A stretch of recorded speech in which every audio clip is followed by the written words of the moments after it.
What is going on, guys? It's your boy Crystal Planet 99 again, and today we're talking about the Vi album, The Ultrazone. Released in 1999 as a successor to the amazing Fire Garden album, not only did it have a vocal-led song section all throughout the album, but it also began a more progressive industrial movement for Vi's music. Not only is it cool to me that I was born the year this album was released, but I'm very good friends with a man who won a contest and actually got to play part of a show with Vi when the tour was going on. Like I always say, this review is just my honest opinion, and we all have honest opinions, so don't hate me for mine. I just want this to be a civil, honest review. But now that that's out of the way, let's get right into it. The Blood and Tears. This track is a very interesting one to start with. It demonstrates a more exotic style. Steve gets an Indian woman to do some voice samples over Vi's backing track, and when she's not singing, Evo is. This song is very retro 80s meets techno, with the reverbs and thick chorus effects. Vi's guitar solo at 1 minute 35 seconds really grabs your attention. Vi also uses a bunch of tools like pitch shifters and sustainer pickups to transcend his tone more into synth territory. Honestly, I love this song. It makes you curious for the second song and even for the rest of the album. I also love whoever the Indian woman is that you hear on this one, because without her, I feel like the song would be good, but not as memorable. The Ultrazone. The title track of the album does not disappoint, especially when I look at videos of Vi playing this song live in his full robot outfit with LEDs and his alien spaceship guitar. Vi taps more into a techno-African rave style, with the backing track having a lot of electronic sounds and loads of synth. This is also when Steve's sustainer pickup really shines during the more experimental parts of this song, which are in plentiful supply. So far, there has been no other Vi song like this one that I've reviewed. The style is a style that Vi will stay with for years to come after this album's release. Definitely worth a listen if you like experimental industrial style instrumental music. Ooh. Out of the first three songs, this is the one where things began to click for me in this album, and I went from having a fun time listening to some instrumental music to an experience of something greater. With a pitch shifter, some phase and chorus, some filters, and careful vibrato, Steve makes his guitar speak. He makes it say, ooh. Not only is this a cool idea, but it's also very musical in practice. Another reason I like this song is because it almost sounds like a song Joe Satriani would write in his very groovy, experimental style.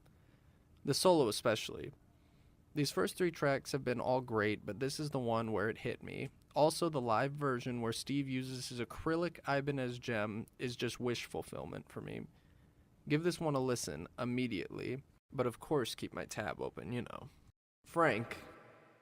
This song is Steve's tribute to the late Frank Zappa, a close friend of his and even mentor throughout the late 70s and early 80s. This song is not as experimental as the other songs on the album, but it does make you feel good with the upbeat drums and melodic chorus sections. Overall, it's not really a tribute to the quirky Frank Zappa, but more the guitarist Frank Zappa. A lot of Zappa's tricks are shown with harmonics, sweeping, and very improvised sounding sections. Overall, it's definitely a respectful tribute to a great man and musician. Think about it, guys. Without Frank Zappa, we may have never had Steve Vai. Jiboom.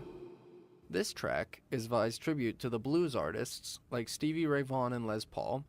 As the song states, just go for it, and that Steve does. This whole song is like one giant solo. It also got a 12-bar blues structure to really sell it.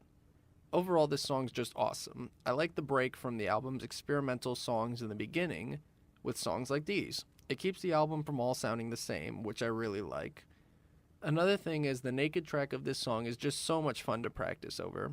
I would definitely recommend this song for the studio version and the naked track. They're both winners in my eyes. Voodoo Acid. It's about that time to get back to the more weird and progressive stuff. This song reminds me of a Zappa song called Uncle Remus. Both songs are of the songwriters retelling a story over their music. The things that I love most about this song is that Steve has no limits with what he will say or do when he writes songs like this. You can't have a song like this but only commit 40% to it. You need to be 100% into it, otherwise it comes off as just bizarre. Steve definitely commits to this one, and it makes it very enjoyable to listen to. This song really has a Zappa-esque vibe, with all the wacky stuff going on. In many ways, this album has those Zappa moments that only keep you interested because of how eccentric and creative it is. This one's title is also too cool and mysterious for you not to want to check it out. I mean, Voodoo Acid? What could it mean? Windows to the Soul. The Eyes have been known as the windows to the soul. This song really reminds me of a track off 1990's Passion and Warfare called Blue Powder, which I personally wasn't the biggest fan of. I thought the track was slow and boring at times, but good at others. What do I think of Windows to the Soul, however? I like it. I think this is what it would sound like if Steve touched up Blue Powder and rewrote the guitar part only. I also think this one is more consistent than Blue Powder, which to me was its biggest weakness back in Passion and Warfare. Overall, this track reminds me of Passion and Warfare, which is always an amazing feeling to me. So definitely check it out. The Silent Within. This song marks what I feel is the first traditionally sung track on the album. Of course, it's sung by Vi. If I had one criticism of Firegarden, it was that a lot of the Vi tracks with vocals sounded way too similar. Happily, this song is not like the vocal tracks on Firegarden. It's actually quite an evolution in not only Vi's lyrics, but Vi's writing has improved. You can really tell that Vi meticulously writes his lyrics, and this makes them artful and poetic almost every time. I really like Vi's range on this one. He really knows how to convey his emotions through his vocals. It's very good that Vi kept up his vocal training after Firegarden to deliver some very talented and creative pieces of music like this one. Overall, I think the song flows at a perfect pace on top of everything else. I'll Be Around. This is one of my favorite Vi tracks with vocals. This song is the ballad of this album. The funny thing about this song is it almost reminds me of Michael Bolton's music. It's very romantic, but it's not sappy and melodramatic. I honestly believe this song is for Vi's wife, Pia, and it is very sweet. At 2:30, my favorite section happens. Vi pulls Evo out and does a beautiful guitar solo to end this section off. I really love this song. I think it's touching, genuine, and it's just so emotional. Vi paints with his words in this one. Everything really is great. Rocker couples, this is the song for you. Lucky Charms. Lucky Charms feels like a very quirky Zappa song all the way. It's a lot like Flexible's Little Green Men. It's really funny how much Zappa stuff really comes up in this album. But the song also has a very Irish style, and in the backing track, and when Steve takes Evo for a spin, it's layered with sitars and horns on top of it, which really makes the song pop with this upbeat mix of instruments. Steve really gives tribute to Frank in this one, and that's always great to me. Fever Dream. This song is the closest that this album gets to Passion and Warfare. I definitely love the way the song is composed and recorded. It's also incredibly atmospheric and ominous at times. The first few minutes is incredibly beautiful shred guitar with lots of step filters and other wacky effects thrown in, but at 2 minutes and 30 seconds, Steve uses an auto wah and then solos over it with Evo, and of course it's the perfect blend of new Vi versus the old Vi from Passion and Warfare days. Overall, this is definitely an incredible addition to the Vi catalog. And P.S., when Steve played it live, he used an Ibanez triple neck that was dark purple and in the shape of a giant heart. Just let that sink in. I mean, how do you even play all three of them?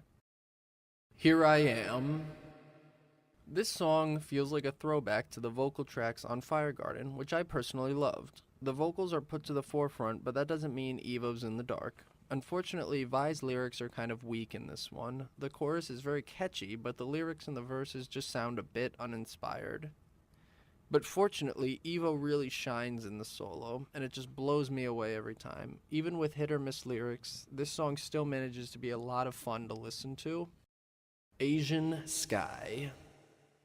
There's really nothing like this song in the Vi catalog. This song is loaded with neat effects, like the talk box from Kill the Guy with the Ball making a cameo.